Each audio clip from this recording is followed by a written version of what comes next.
সুধীমণ্ডলী, এর আগে আমি কাজু বাদামে পুষ্টিগুণ নিয়ে আলোচনা করছিলাম। আপনারা হয়তো ভিডিওটি দেখছেন। আজকে আমি কাজু বাদামে চাষাবাদ কৌশল নিয়ে আলোচনা করব।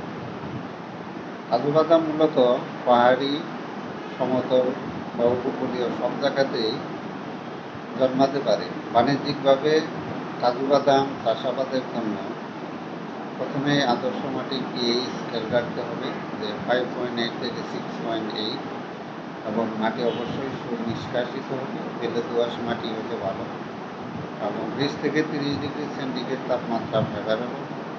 বার্ষিক বৃষ্টিপাত 1000 থেকে 2000 মিলিমিটার। ফুল আসা বা ফল ধরার সময় তাপমাত্রা 36 ডিগ্রি সেন্টিগ্রেডের বেশি থাকলে ফলনের উপর খারাপ প্রভাব পড়তে পারে। আর 20 ডিগ্রি সেন্টিগ্রেডের নিচে তাপমাত্রা গাছে ফুল আসতে দেরি হয়। এছাড়া অত্যাধিক বৃষ্টিপাত এবং উচ্চ আপেক্ষিক আর্দ্রতা, অর্থাৎ 85%-এর বেশি আর্দ্রতা ফুল ও ফল ধরে যায় এবং ছত্রাকজনিত রোগের প্রকোপ বৃদ্ধি পায়। এরপরে আসুন জাত নির্বাচন।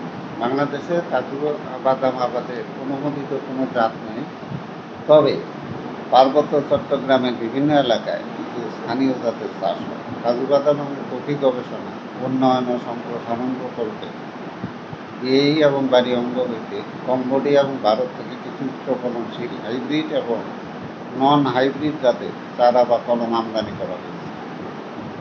বাণিজ্যিকভাবে উন্নত উচ্চ ফলনশীল জাতের কাজু বাদামের নির্বাচনের ক্ষেত্রে কিছু বিষয় বিবেচনা করার প্রয়োজন। গাছ প্রতিফলন, নাটের ওজন, কার্নেলের ওজন, সেলিংয়ের শতকরা হার।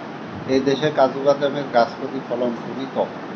কাজু বাদামের বাগান করার সময় অবশ্যই মানসম্পন্ন উন্নত জাতের চারা বা কলম রোপণ করতে হবে। যে জাতের গাছে বড় আকারের বাদাম হয় এবং ফলন ভালো হয় এবং গুণসম্পন্ন, সেই জাতের বাদামের চারা বা কলম লাগাইতে হবে। এখন আসেন রোপণ পদ্ধতি এবং মাদায় কীভাবে সার প্রয়োগ করবেন আর মাটির উর্বরতা। মাটির ধরন অনুযায়ী এবং জমির টপোগ্রাফির উপর চারা বা কলম লাগানোর পদ্ধতি বা লেআউট নির্বাচন করবেন। কাজু বাদামের জন্য বাগান স্থাপনের জন্য সাধারণত বর্গাকৃতি, আয়তাকার এবং ত্রিভুজাকার বা কন্টুর পদ্ধতিতে চারা বা কলম লাগানোর সুপারিশ করা হয়। আন্তঃফসল, কাজু বাদামের গাছকে ছায়া প্রদান করবে বা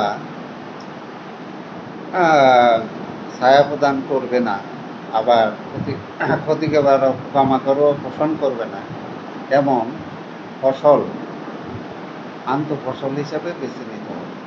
বর্গাকৃতি বা আয়তাকার পদ্ধতিতে সৃজিত বাগানের 2 সারির ফাঁকা স্থানে স্বল্পমেয়াদী আনারস, কচু জাতীয় সবজি, মশলা জাতীয় ফসল যেমন আদা, হলুদ চাষ করা যায়।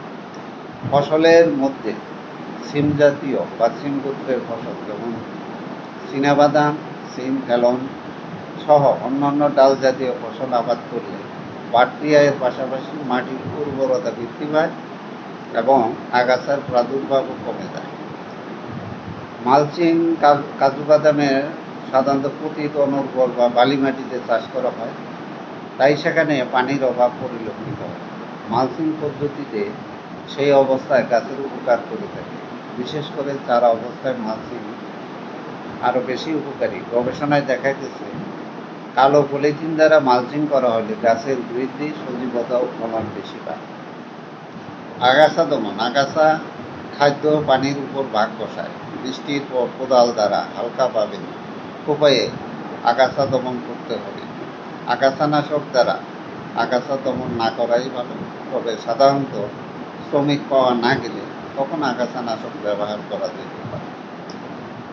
গাছের সার পরিমাণ নির্ভর করে মাটির গুণ, মাটির উর্বরতা, আবহাওয়া ও গাছের বয়সের উপর। আর খরার সময় সেচ দিতে হবে। ছোট চারা বৃদ্ধি পাইলে যাতে দ্বিগুণ হয়, এবং চারা গাছে সেচ দেওয়ার জন্য ড্রিপ বা স্প্রিংলার পদ্ধতিতে সেচ দেওয়া সহজ উপায়।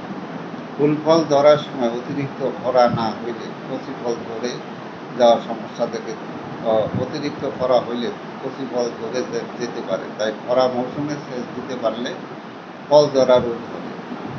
পাহাড়ি অঞ্চলের সেচ পদ্ধতির মধ্যে ডিপ সেচ পদ্ধতি উপযুক্ত, কেননা এতে পানি সবচেয়ে বেশি সাশ্রয় হয়, আগাছার প্রাদুর্ভাব কম হয়, আর বাষ্পীভবনের